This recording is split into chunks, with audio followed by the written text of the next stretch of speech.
Personal log, Agent Nari Love, clearance level 2.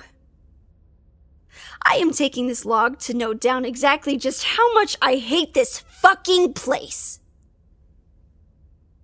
I've been in here way too long. I'm sick of being stuck in here with these nerds and their bureaucratic bullshit. I'm done. It's only a matter of time before I go completely apeshit and kill everybody in here.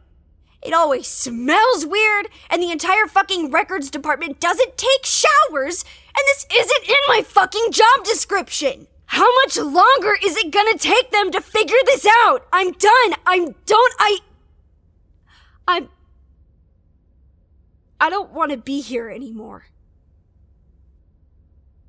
I'm not even supposed to be here to begin with. Just a couple hours. Just enough for Xiao to talk to Carson, and then we're out.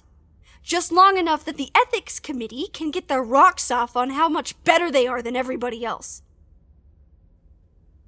Well, how much better are you now, Dr. Xiao? You're just as fucked as the rest of us. What good does your clearance level 4 do for you now? I want to go home. I want to go home. Come in, Overwatch Command. This is Site 107. Over. Have you ever listened to black box recordings from planes? When I was a kid, I had sort of a morbid fascination with them. There's always something intriguing about the last thing a person says before they die. For some people, the last thing they say is the most important thing. People give last words more weight than ordinary words. That's why airplanes have black boxes, because their last words might make things safer in the future. Sometimes the last thing someone says isn't meant to be their last words at all. Your last words could be thanking the barista before you walk out the door and get run over by a bus. You'd never know. I'm the black box of this airplane. I'm not too confident that we'll survive this. But we're recording it all. So, if you reach us long after we're all gone, you'll at least have my voice telling you everything that went wrong on our aircraft, and maybe how to fix it next time. The containment department has been given broad jurisdiction for new on-site rules for all personnel following our revelation that -1s may or may not have the ability to appear possibly anywhere. New rules as follows. All Site 107 personnel have been temporarily promoted to clearance level 6320-2 on top of their original Foundation clearance level. Dr. Klein briefed the entire site on the appearance and nature of SCP-6320 and instructed to report and break any and all forming SCP-6320-1 instances before they can be completed. Containment and security are now monitoring all existing water or environmental stains for anomalous activity, via both daily sweeps of the facility and remotely through the surveillance office. Security will also be conducting sweeps of private areas to check for particulate matter that could potentially breed a new -1. All personnel are advised to pay close attention to their surroundings and keep a constant eye out for any unusual movement.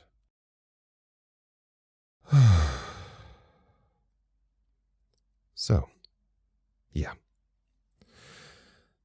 I'm a little on edge. Aren't we all? I have to say, I miss being able to lock my door. I'm not completely against the sweeps. They have to do what they have to do, and we all have to make sacrifices, but it's weird.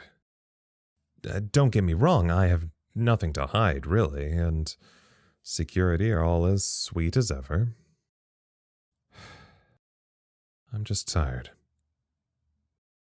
Most of us haven't even seen a -1 yet. I haven't. I mean, technically I have, but that was through a camera. Lancaster says he saw one in the pepper he was using on his scrambled eggs, but I can't verify the truth in that. It's hard to tell if you're seeing one or if you're just being paranoid. Dr. Lancaster and the rest of the psychology department are concerned about this as well. Apparently, there have been multiple reports of -1-related nightmares. Then again, not many of us are neurotypical, so this isn't all that surprising. Nevertheless, I have my eyes peeled. I'm not stupid. I know how dangerous anomalies can be. Even if the protocol seems silly or overbearing to me, containment is good at their jobs. They're intimidating, sure, but I trust them. Unlike botany, those barley-stealing plant Hey, Harley. Oh, hi, Lancaster. What's... So there's a fight happening. What? There's a fist fight happening like a couple halls down. Who? I don't know. Some of the outside field agents, I think. Love? Maybe?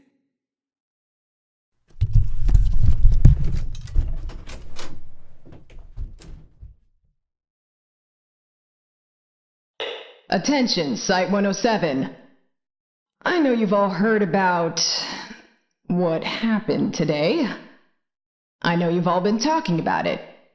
News travels so fast it's like a damn high school in here. On behalf of upper management, I would like you all to chill the fuck out. Excuse me, that wasn't very professional.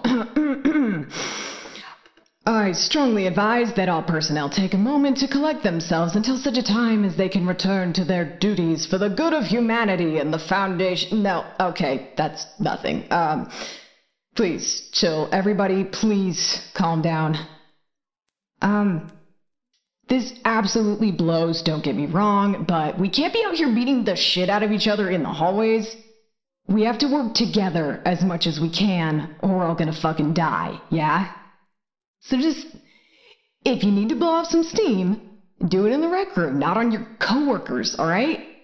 Also, I'm putting those involved in the altercation on probation. Please report to my office for details, you two. I don't care if you don't technically work here. Klein out. They're not letting me use salt. That's what probation means here. It means they won't let me put spices on my food. On my fucking ration-ass food. Klein told me if I do it again, they're gonna switch me to nutrient paste for a week. It's not actually a bad punishment idea. They can't really do much else without risking my health and safety. And they can't fire me, but... this sucks. This sucks! I don't even remember what I punched him over. Some dumb shit, he said. I don't know. I remember that stupid, smug look on that asshole's face. Engineering, I think it was. They're all the same. Everybody here thinks they're better than you just because they belong to a department. Assholes. They'll have to put me on a mobile task force if I make it out, right? Ordinary field agents don't survive stuff like this every day. Hell, they treat us like cannon fodder half the time. But if I can make it out of here alive, without killing anyone, they'll put me on an MTF for sure. It's gonna be hard not to kill anyone. I found one, Overwatch Command. A-1. There was a little bit of blood on the floor, and I could see it starting to make one. The floors are all perfectly level, except the ramp hall in the AE1 wing. So there's no reason any liquid would have to be flowing in any direction, let alone a few of them. I wiped it up. We're almost out of paper towels, though, so I used a napkin I found in my desk drawer. No more -1. The blood was from the fight. Agent Love apparently punched Robinson from engineering. By the time I got there, they were both... well, it was surprising, really. Robinson held his own pretty well against that extremely tiny woman. One time, when I was a kid, I saw my cousin get attacked by a raccoon that was hiding under his porch. Watching Agent Love kick the shit out of Robinson from engineering was like watching that raccoon kick the shit out of my cousin. No doubt Lancaster is going to have the psych staff bringing this up in everybody's sessions. I'm glad he's not my therapist, or he'd probably get on me for those pictures I took with my phone. Oh well, I'm sure we'll all be getting along just fine in the... Testing. We're back? Yeah, it looks like I'm on again. Hello! The power is out. It's only in part of the hallway, though. I checked outside my door. It doesn't go too far.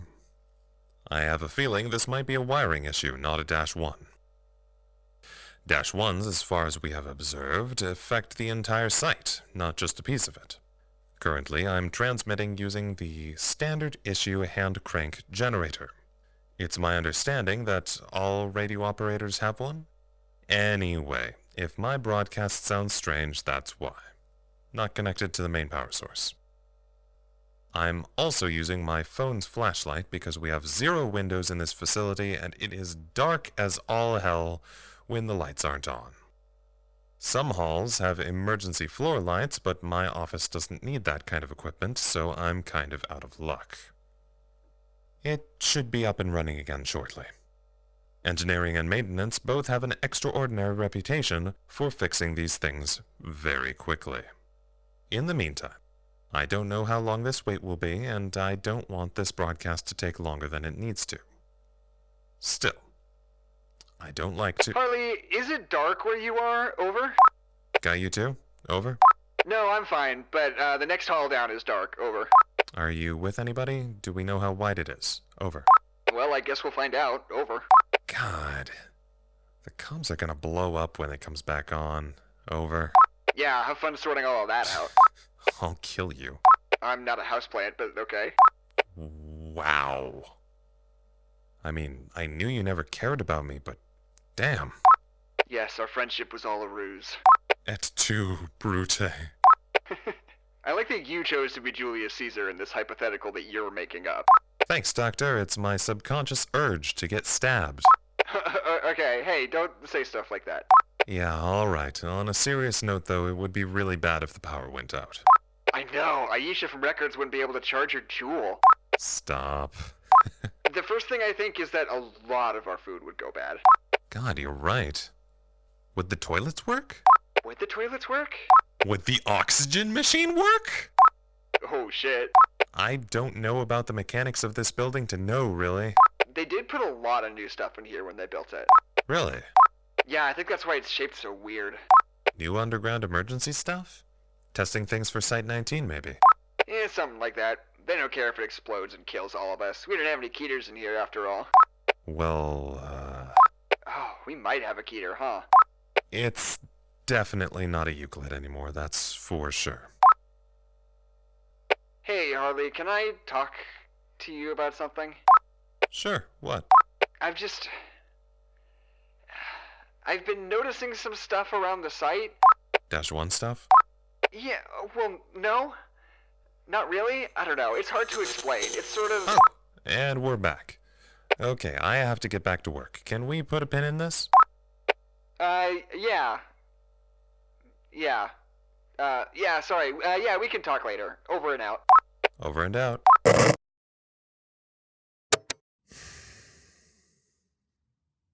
Looks a lot nicer with the lights on, I know that for certain. Oh! I can see Holland again. Holland is the spider living in the corner of my office. He is also my friend. Lancaster will just have to deal with the fact that he's been usurped by my leggy new companion. Lancaster's trying his best. I hope what happened today was a one-off event and won't become a common occurrence.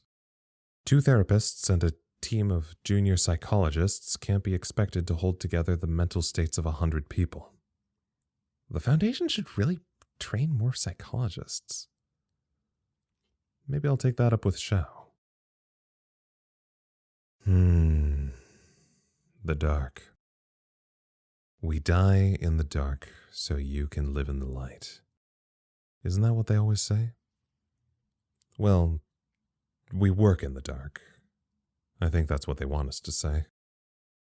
Something about justifying how many of us die in clandestine underground facilities at the hands of the most atrocious creatures and phenomena on the planet. I remember my orientation. Who doesn't? They give you that big lecture about the statistics on how many Foundation personnel actually make it to retirement age and how many of us get vaporized or possessed or ripped apart or crushed by rubble or shot by enemy agents. It's a lot. Very, very few Foundation employees live to be very old. It's a miracle they don't run out of us. Although I have heard rumors about clones. I'm not going to die in the dark. That isn't to say I'm not going to die working for the Foundation. I mean, it's statistically the most likely outcome. I don't think I'd mind a Foundation death. Better than living to be 100, unable to eat or go to the bathroom by yourself. I'd rather die here than rotting in a home somewhere. That's the real dark, if you ask me. But if I'm going to die here, I'd rather die in a blaze of glory. Light that burns twice as bright and all that. But mostly I'm being literal. Mostly I mean I'm not going to die suffocated in a power outage that kills our oxygen machine. We've come too far. That can't be how this ends. I won't let it. I'm going to do some digging around, maybe talk to Dr. Klein about what we can do to coordinate with the other departments to make sure these lapses in electricity stop happening. Hell, maybe I'll even break out the radio backpack. Nip this thing in the bud before it gets too severe. The relations between departments are getting a little strained. I think we need to bring everybody together before people start fighting in earnest. The last thing we need is for...